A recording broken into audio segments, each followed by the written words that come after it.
గ్రంథం 11వ అధ్యాయం. అప్పుడు నయమాతీయుడైన జోఫరు ఇలాగున ప్రత్యుత్తరమిచ్చెను. ప్రవాహముగా బయలువెళ్ళు మాటలకు ప్రత్యుత్తరము చెప్పవలెను గదా. వదరుబోతు వ్యాజ్యము న్యాయమని ఎంచదగునా. నీ ప్రగల్భములను విని మనుషులు మౌనముగా నుండవలెనా. ఎవడనూ నిన్ను అపహసింపకుండానే నీవు హాస్యము చేయుదువా.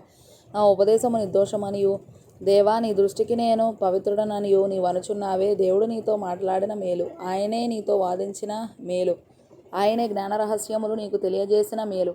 అప్పుడు జ్ఞానము నీ యోచనకు మించినదని నీవు తెలుసుకొందువు. నీ దోషములో అధిక భాగము దేవుడు మరచిపోయి ఉన్నాడని తెలుసుకొనుము. దేవుని గూఢాంశములను నీవు తెలుసుకొనగలవా. సర్వశక్తులకు దేవుని గూర్చి నీకు పరిపూర్ణ జ్ఞానము కలుగునా. అది ఆకాశ వీధి అంత ఉన్నతమైనది. నీవేమి చేయుదువు. పాతాళము కంటే లోతుగానున్నది. నీవేమి ఎరుగుదువు. దాని పరిమాణము భూమి కంటే అధికమైనది, దాని వెడల్పు సముద్రము కంటే అధికమైనది. ఆయన సంచారము చేయుచు ఒకని చెరలో వేసి వ్యాజ్యమాడ పిలిచినప్పుడు ఆయనను అడ్డగింపగలవాడెవడు. పనికిమాలిన వారెవరో ఆయనే ఎరుగును గదా. పరిశీలన చేయకయే పాపము ఎక్కడ జరుగుచున్నదో ఆయనే తెలుసుకొనును గదా.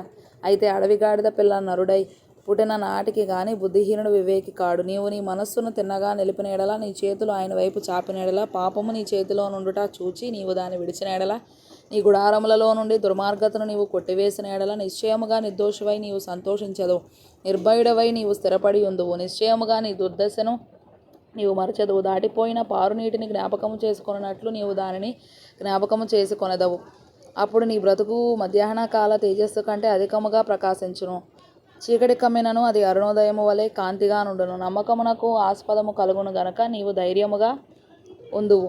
నీ ఇంటిని నీవు పరిశోధించి సురక్షితముగా పండుకొందువు. ఎవరి భయం లేకుండా నీవు పండుకొందువు. అనేకులు నీతో విన్నపములు చేసెదరు. దుష్టుల కనుచూపు క్షీణించిపోవును. వారికి ఆశ్రయం ఏమీ ఉండదు. ప్రాణం ఎప్పుడు విడిచెదమా అని వారు ఎదురు చూచుచుందురు.